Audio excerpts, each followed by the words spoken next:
Welcome to the Cheating Confession Reddit channel. Today, I'm going to share with you a real-life cheating story. It will give you a better understanding of the issue of infidelity today and help you be more cautious when it comes to a cheating wife. Let's dive into this story together. My name is Dan, and earlier today, I ended a phone call with my wife of 11 years. The conversation concluded with her in tears, leaving me uneasy. 3 years ago, my job was nearly on the line because Catherine, or Kate, as I affectionately call her, insisted I come home for our anniversary. Now, the roles are reversed. This year, it's her missing the occasion, and no matter what I said, I couldn't convince her to change her plans.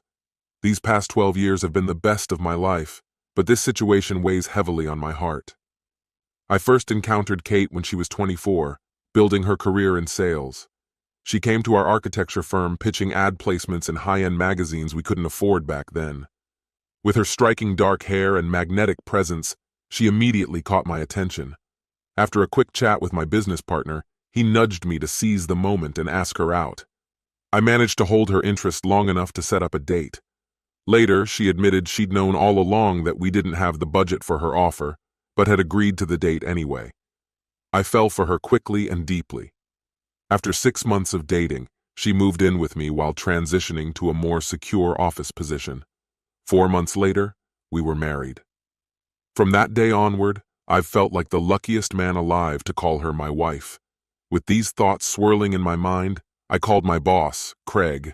He and I had been with the company from the beginning, part of a small team that had revolutionized production efficiency across the board. "Craig, pick up. I know you're there," I said when the call connected.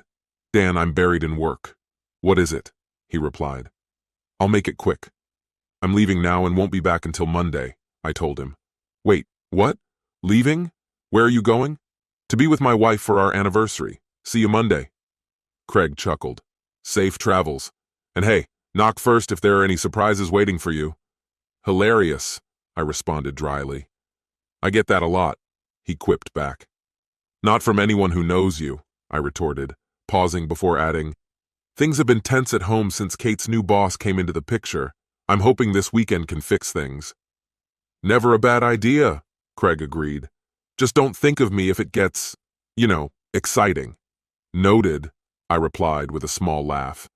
After ending the call, I reached out to Craig's secretary, Rose, who was a genius at logistics. "Rose, I need a plane ticket," I told her. In less than 5 minutes, she had everything arranged. "You've got 45 minutes to get to the airport," she said.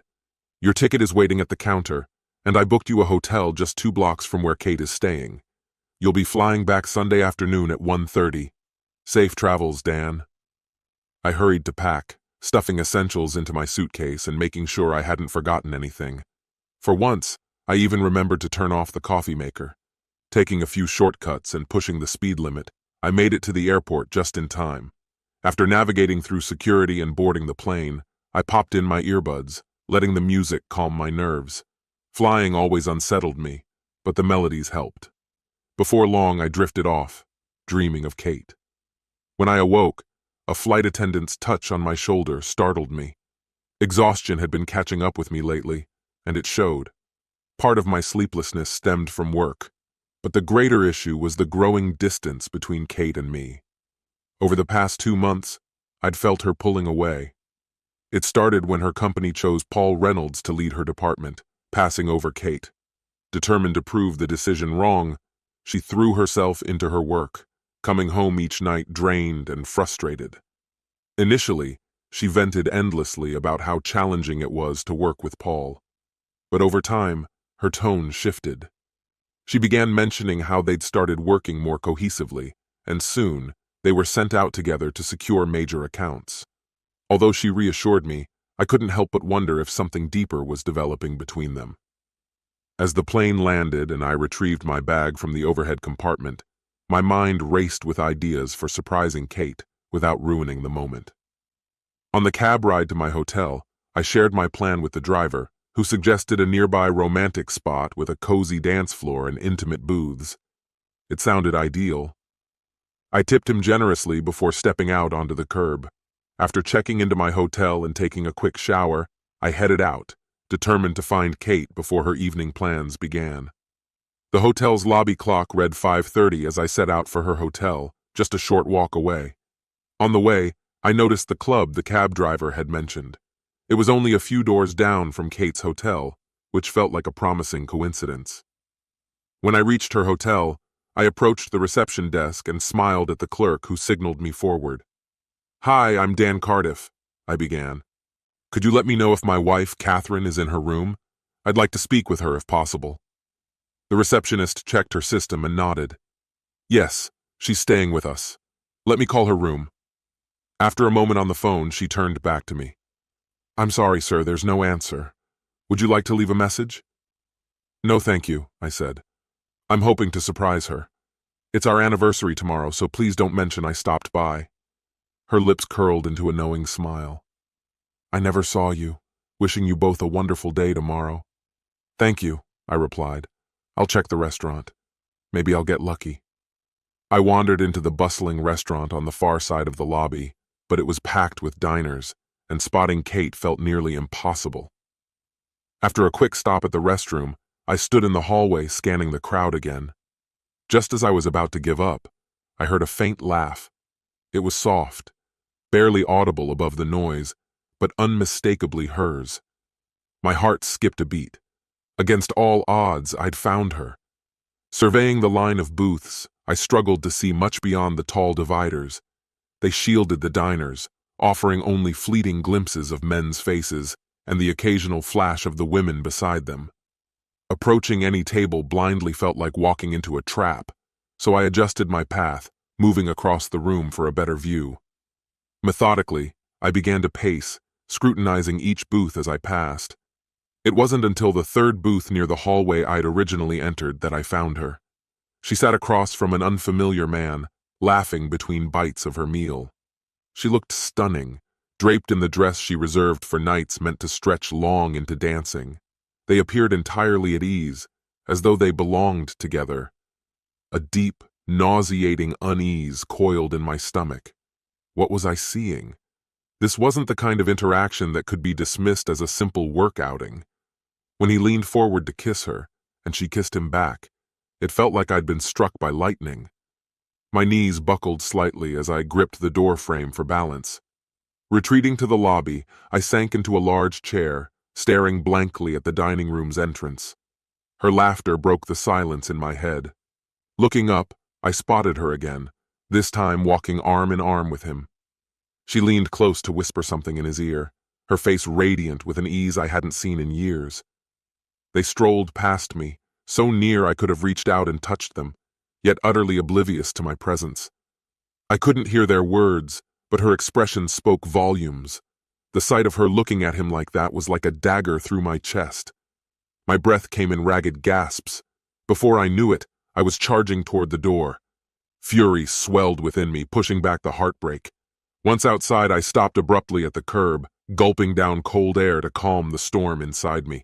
My fists clenched as I turned toward the restaurant's entrance, just in time to see them exit. Together, they moved down the block, heading toward a nearby club. Her body language said it all. She was at home by his side. My legs moved before I could think. I followed from a distance, keeping pace as they approached the club.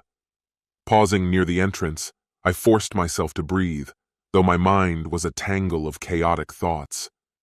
Some part of me already knew the truth, but an irrational need for certainty propelled me forward. Inside, the dim lighting forced me to linger until my eyes adjusted.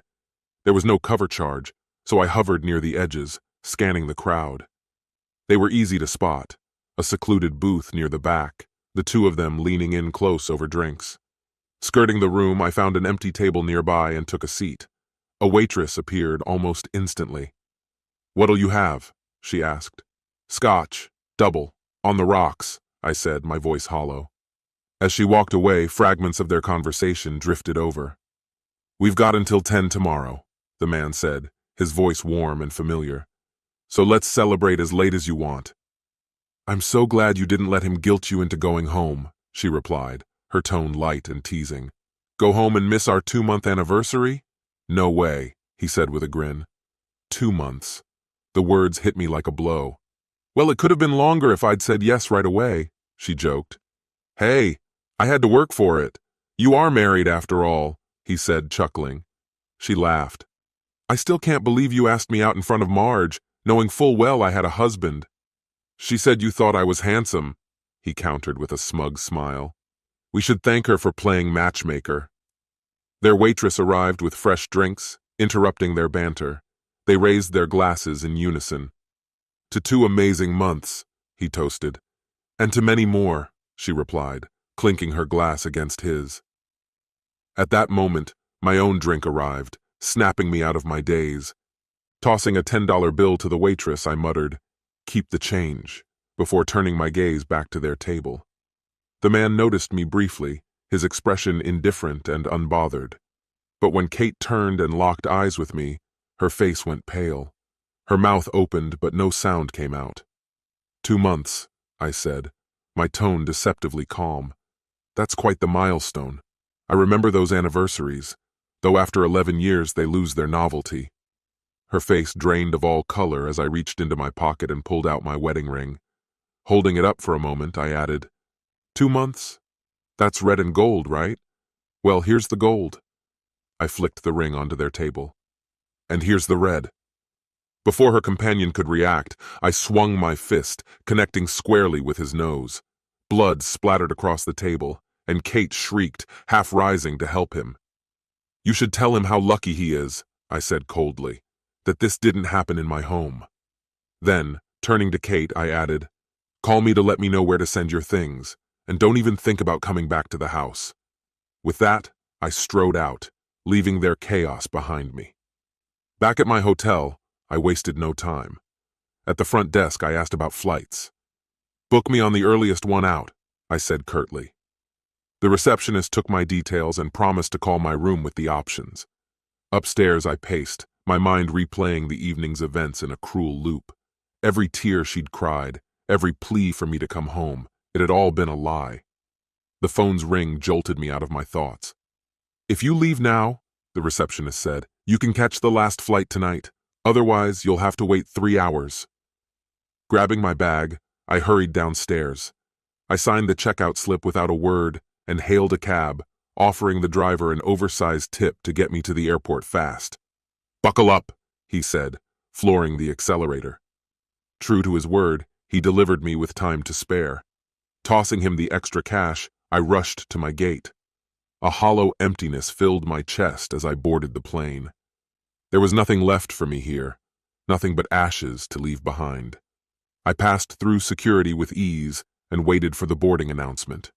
For once, I didn't need my usual distraction of music. My mind was tangled in far more pressing matters. A stray thought sparked in my head, and I barely stopped myself from chuckling. Deborah, Kate's mother, has never been my biggest fan. She's the type who keeps her husband, Greg, under strict control, like a mushroom, left in the dark and fed lies. But her attempts to assert dominance have never worked on me, and she despises that. Once, she even told Kate that it was only a matter of time before I betrayed her, claiming she had caught me sneaking glances at other women during family outings. Throughout the flight, I found myself questioning whether any of this was truly happening. I pulled out the photo I always carried, a picture of Kate and me smiling together, and stared at it. But as I looked, the face beside hers seemed to shift. It wasn't mine anymore. Startled, I blinked and jerked my head up, scanning the cabin to see if anyone had noticed. When I looked back, it was my face again, yet all I could think about was Kate gazing at someone else. Him. Doubt started to sink in. People always say men have terrible memories, but I've always been the exception. Kate used to tease me about it in our early days, testing my recall of conversations, fleeting moments, or small details she'd mentioned. I always remembered them all, every plan, every secret. But now, I couldn't fathom how I'd missed something this huge for 2 whole months. What else had I overlooked? The man had asked her out within a week of meeting her. Kate admitted that the only reason she hadn't gone out with him right away was to keep up appearances, because she was married. Thinking about the stolen glances, the subtle touches, and even a casual kiss between them made my stomach churn. Packing up her things felt like the logical next step, even therapeutic. I resolved to go home, gather her belongings, and drop them at her mother's house.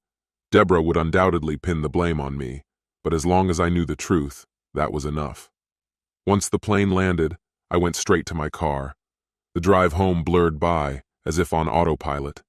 Stepping into the dark, empty house, I felt like I didn't belong there anymore. "Get used to it," I muttered bitterly to myself. "This is your new normal."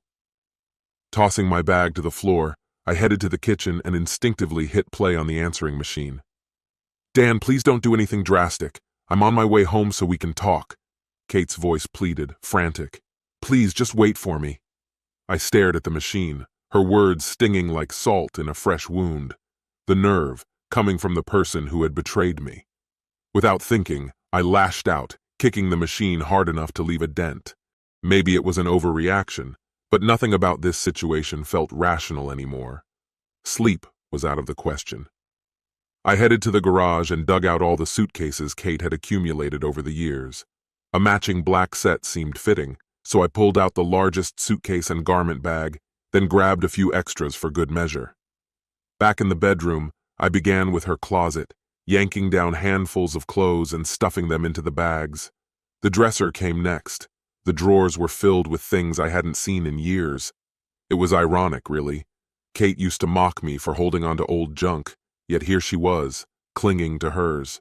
For all I knew, some of it had been for someone else. When the dresser was empty, I grabbed a few boxes to pack her shoes. By the time I finished, a mountain of her belongings loomed in the living room.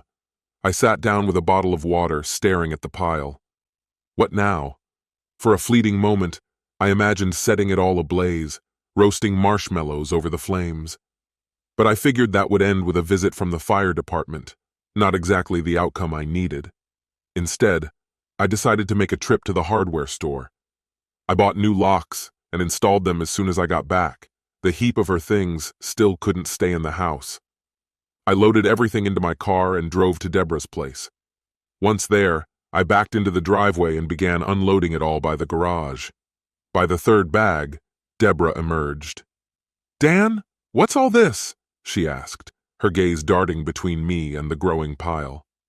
"It's Kate's stuff," I said flatly. "She might need it when she gets here. I didn't want it cluttering up my place." "What do you mean, when Kate gets here? She's out of town, isn't she? Why would she need her things here?" Deborah's voice was sharp with confusion. I shrugged. "I'm not sure where she plans to live. Maybe here with you, or maybe she's already moving in with the guy she's been seeing. Either way, I wouldn't know, so I brought her things to you." Her face drained of color. "What are you talking about? Kate would never do something like that. She's been working, that's all. She's not cheating on you." I laughed bitterly. "Oh, really? Because when I last saw the happy couple, they were celebrating their 2-month anniversary at a nightclub near their hotel. I begged her to come home for our anniversary, and she cried, saying she couldn't. So I flew out to see her. Guess what I found? Them having dinner together, all cozy. Romantic, right? I didn't even interrupt. I didn't want to ruin their perfect evening, especially when they kissed over the table." Deborah's mouth fell open, but no words came out. "And here's the kicker," I continued, relentless. Later, I overheard her telling him she couldn't bear to leave him on their 2-month anniversary. He corrected her. It had actually been 3 months. She stared at me, speechless. "I even gave them a gift," I added mockingly. "I left Kate my wedding ring. You know, you told her years ago that my drinking would ruin our marriage, so I quit for her. But it turns out it was her choices that destroyed it. Don't call her my wife again. She's your daughter, Deborah. Stand by her if you want, but I won't. I've witnessed everything with my own eyes. For the past 8 weeks, I've been living alone in the home we once shared, while she's been spending her time with him, ever since he joined her company. What a fine example of integrity you've raised. Every day for the last 3 months, she's looked me in the eye and lied without a trace of guilt. If you think I'd ever let her back into my life, you're as out of touch as she is. But what you choose to believe is your concern, not mine. As for me, I'm finished. She seems infatuated with him, so they can have each other. At least now, she won't need to hide or make an effort to keep it a secret. Once she's done spinning her web of justifications, I'll send her your way. You'll see who's being truthful, I said, dropping the last box onto the ground. I've got things to take care of back home. She didn't tell me when she'd arrive, but I've already changed the locks. Can't have her stuck outside now, can we? I turned to leave. I'll give her a call so she knows what you've done. When she's through with you, you'll regret the day you were born, she snapped, storming back inside the house. Too late for regrets, I replied coolly. If she answers, tell her whatever you need to. Let her know I'm waiting to hear how she'll explain this mess. With that, I got into my car and drove away, half expecting a call once she'd spoken with Deborah. But that call never came. For hours, I wandered through the house aimlessly before retreating to my little workspace in the garage. Later, the doorbell rang. I opened the door and silently stepped aside to let Kate in. I knocked earlier, she said as I closed the door behind her. You must have been in the garage. Yeah, I was cleaning up, I replied. Sounds like you've been doing a lot of cleaning lately, she said with a hint of accusation. My mom called earlier. She said it sounds like you've made up your mind about me. What did you think would happen? That I'd just accept you having a boyfriend? I asked. I wasn't thinking clearly, at least not with my head, she admitted, her gaze falling to the floor. Well, I've had plenty of time to think. Alone. No dinners, no nights out, no whispered conversations in the dark. Just me, trying to make sense of why someone I shared a life with could lie to my face and then run off to someone else. So, yeah, I added, I've made my decision. That's not exactly a flattering picture you're painting. Are you really willing to throw away 11 years? She asked. Did you ever ask me, hey, Dan, would it be all right if I started a full-on relationship, not just a fling, with someone else? No, you didn't. Because it doesn't matter now, does it? You and, what's his name, can carry on without worrying about me anymore. No more juggling anniversaries or sneaking around. I get it, she muttered. Do you, Kate? Do you really understand? Because I don't think you do. To you, this was just cheating, something you probably found a way to justify. For all I know, you convinced yourself it was my fault. No, I didn't blame you, she said softly. It just happened. 3 months of sleeping with someone else doesn't just happen, Kate. That takes effort. And then you have to work even harder to cover it up. You were good at it, though. I completely fell for it. Hook, line, and sinker. Even that tearful performance on the phone the other night was top tier. Honestly, you could win an Oscar. We never laughed at you, she said firmly. Not once. He made a comment about you once, and I refused to talk to him for a week. And the crying wasn't an act. I felt horrible. I cried because I knew I was letting you down. Sure, I said bitterly. And you really stood up for me by not sleeping with him for a whole week. That must have been hard. And let's not forget the time, 3 years ago, when you caused such a scene that I almost lost my job, all so I could rush home to you. I'm sorry for making you feel guilty, she said, avoiding my eyes. But I saw you with him at dinner. The way you looked at him, it was so full of affection. I haven't seen you look at me like that in years. But I don't love him, she added quietly, her eyes searching mine. Well, you'll have plenty of time to figure that out now. Maybe you'll even get a place together. A fresh start, just like we once had, I said, my voice dripping with sarcasm. That's not what I meant, she said quickly. I meant to say, I love you. I laughed sharply, the sound surprising even me. You don't love me. If this is how you treat someone you claim to love, I'd hate to see what you'd do to someone you don't. How can you say that? After 11 years, you think I don't love you? She asked, her eyes brimming with tears. All right, Kate, let's try this. Knowing yourself as well as you do, how do you think you'd react if I slept with another woman? Just once, a one-time thing. How would you handle that? I'd probably kick you out and file for divorce the next day, she whispered. Exactly. Now imagine discovering that for 3 months, I went through the motions of daily life at home while secretly spending every spare moment with someone else. How would you deal with that? She didn't respond. Instead, she nodded faintly, as if finally beginning to comprehend the weight of her betrayal. After nearly 13 years, Do you really think I still harbor feelings for you, Kate? I asked, my voice void of emotion. Give me a little credit. Besides, like I told you before, this frees you up to pursue him openly, without the need for secrecy. Her voice trembled slightly as she replied, It's not like I didn't care. What we had meant something to me. Did it? I interrupted, my tone cutting. Then tell me this. When was the last time you initiated anything between us? A kiss, a moment of affection, anything resembling what we used to share? Be honest, Kate. When did you stop being my wife? Because from where I stand, your words of love sound as empty as your actions. She shifted uneasily, offering no response. Don't take me for a fool, I continued. I heard you talking to that busybody March about him the moment he walked into the office. Then the two of you discussed buying her a gift to thank her for playing matchmaker. Seems like you've already planned the wedding party. You've got your matron of honor, now all you need is his best man.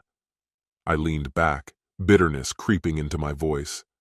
Maybe we're more alike than I thought. Should I be expecting divorce papers delivered to my door? Is that what you think? She asked, her voice frosty. Not at all, I replied. That's my prerogative. I've reserved the right to file first. I paused, letting my words sink in before delivering the final blow. This is it, Kate. We're done. Leave, move on, whatever you want to call it. You made your decision the moment you walked into our home with him. Her voice rose, tinged with incredulity. So that's how you see it? You think this proves something? This isn't about proving anything, I said firmly. What I've done, I did for myself. Why should I fight for someone who treated me like this? Someone who disrespected me enough to think I'd overlook or forgive their betrayal? I stood, meeting her gaze. When I gave you that ring, it was my way of saying you were my future. But now, I'm done. I'm not wasting another ounce of my energy on something that clearly means nothing to you. You've made it abundantly clear where I stand in your priorities. There's no going back. This is the end. You're just going to throw me out after 11 years and keep everything for yourself? She shot back, anger lacing her words. Everything's a deal to you, isn't it? I retorted. Fine, here's one. You want the house? Pay for it. Me? I'm keeping it. I like it here, and with the extra space, I can finally turn it into something I actually enjoy. But I'm assuming you and your lover have already made arrangements for a place of your own. His name is Paul, she said defensively. Paul? I scoffed. Does Paul have somewhere to live? Of course he does, she snapped. Perfect. Problem solved, I said with feigned cheer. Her silence was deafening, and then the realization hit me. Wait a second, let me guess. His wife isn't exactly thrilled about the arrangement, is she? I asked, watching her expression betray her. How did you know he's married? She asked, flustered. I laughed bitterly. Do you think I'm that oblivious? Why else would you still be standing here? Let me guess, he wasn't willing to leave her for you? Or did you seriously think I'd take you back? I thought, after 11 years, she began, but I cut her off. Think again. There is no us, Kate. That ship sailed the moment you made your choice. Remember when I gave you that ring and told you what it meant? Don't bring up the 11 years card now. It didn't matter to you then, and it sure doesn't matter to me now. I'll raise you those years and hand you a set of divorce papers as soon as I can. I leaned back, folding my arms. The house offer still stands. If you don't want it, feel free to take whatever else you like when you go. So that's it? She asked, her voice trembling. You'll just walk away, divorce me, and act like I never existed? Don't misunderstand, I said. I won't forget you. You were a significant part of my life. But what I can't forget is the image of you with him. The thought of you lying in our bed after being with him makes me sick.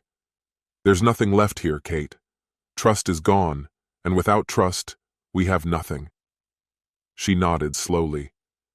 I don't want the house, she said quietly. Give me a few days to find a place.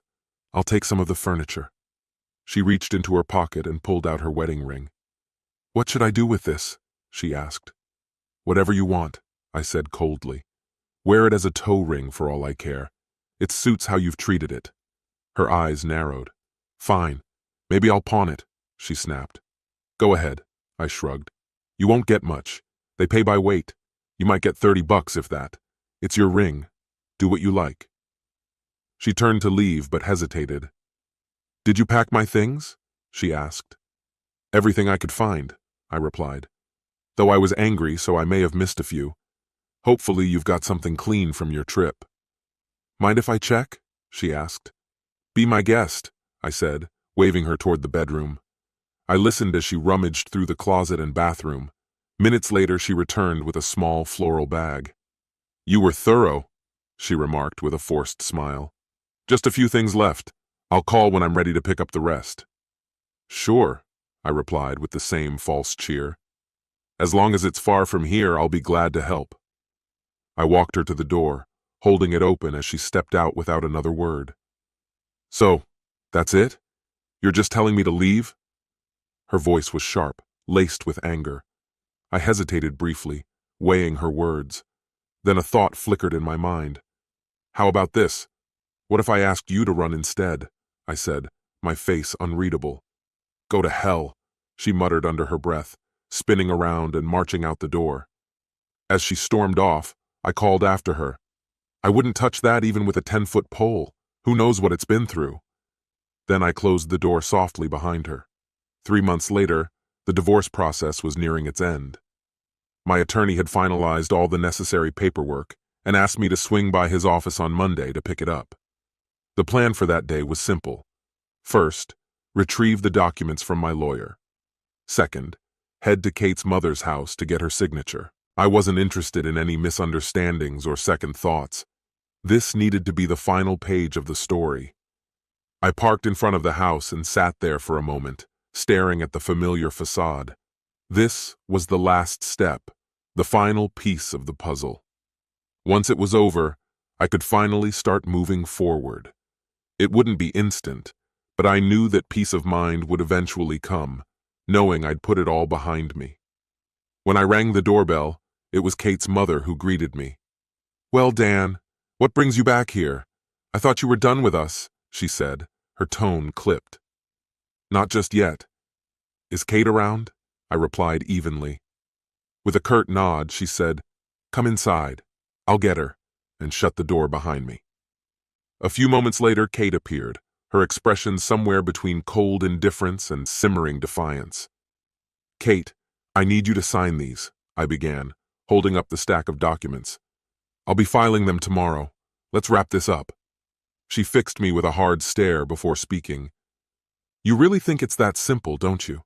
Did it ever cross your mind what kind of wreckage you've left in your wake? Or what I've been dealing with these last few months? Without waiting for a response, she left the room and returned with a pen. She sat at the table, flipping through the pages and signing each line quickly, without hesitation. When she was done, she slammed the pen onto the table, shoved the papers into an envelope, and pushed it across to me. There, it's done. You can leave now, she said, her voice flat. Thanks for signing, I said, tucking the envelope under my arm. Take care of yourself. Have a good life. As I turned to go, she called out, Deborah, you can come in now. The words stopped me in my tracks. I glanced back to see another woman stepping into the room. Smiling faintly, I said, Congratulations to both of you, and walked out the door. Driving away, a wave of conflicting emotions hit me all at once. Relief, sorrow, uncertainty, it all blended together. One chapter of my life was closing, but the path ahead felt uncertain, even daunting. A month later, the divorce was finalized. That's when Kate's father told me what had happened. After our split, Kate had asked Paul, the man she'd been seeing, to leave his wife and marry her. But Paul had no intention of making such a move. He confessed that their time together had been nothing more than a distraction for him. He'd never loved her. And so, Kate was left alone, without me and without Paul. Perhaps this experience would be a wake-up call for her. As for me, life wouldn't be the same, but at least it was my life now. I could start over and rebuild, one step at a time. My friend, and this is the end of the story. If you liked this story, then put your royal like and subscribe to the channel. May the force be with you.